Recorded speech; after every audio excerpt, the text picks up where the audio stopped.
eranya, makanya waktu itu muncul globalisasi, perdagangan bebas dan lain-lain selama beberapa tahun, ya kan? Ada unipolar moment, Amerika sendiri unipolar, tapi itu ternyata pendek. Dan yang menarik, tahun 97 itu saya ingat Huntington yang bukunya lebih banyak dibaca soal proses civilization. Tahun 97 dia nulis di majalah Foreign Affairs, bukan di majalah Foreign Affairs, dia nulis Amerika the lonely superpower.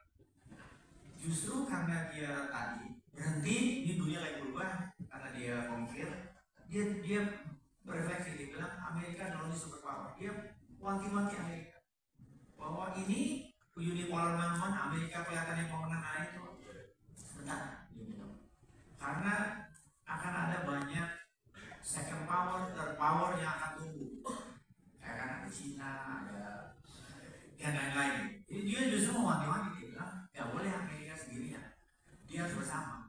Nanti bukan kurang realis sama. Jadi dia menganjurkan bahwa nggak bisa, negara dunia itu nggak bisa dikelola oleh satu negara.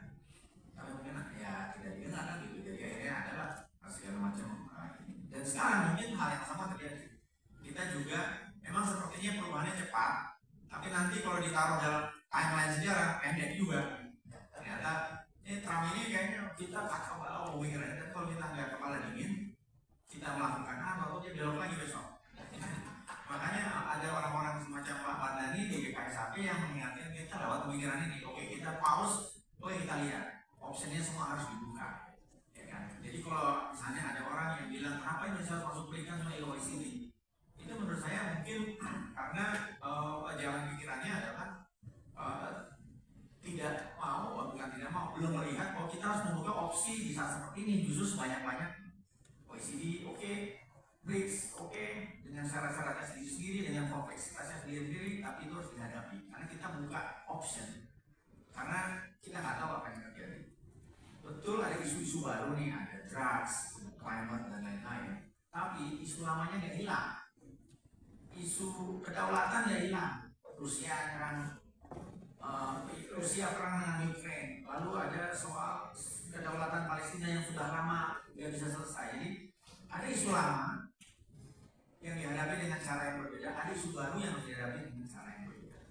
Jadi kalau menurut saya, kembali ke buku ini, makna buku ini adalah ajak kita semua untuk memikirkan. Teman-teman dari Pajajaran, saya juga alumni Pajajaran, saya kira ini forumnya Pajajaran ini. Saya alumni Hubungan Internasional Pajajaran, tapi udah 100 tahun lalu.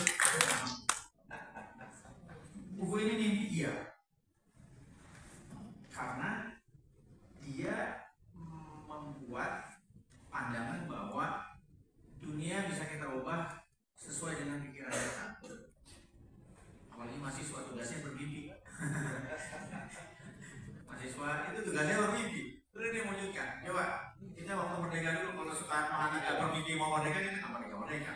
Ya, dia umurnya waktu itu 21. Waktu berdebat Hatta sama siapa Bung Karno lewat orang Sulu itu, Bung Hatta di Belanda, Soekarno di Jakarta, surat-suratan, umur 20. Ya kan, di Google ada itu, baca aja itu, ada perdebatan tentang negara ini tahun 1930-an. Kita Indonesia ini apa ini? Tahun 30 dia bayangkan Indonesia mau begini,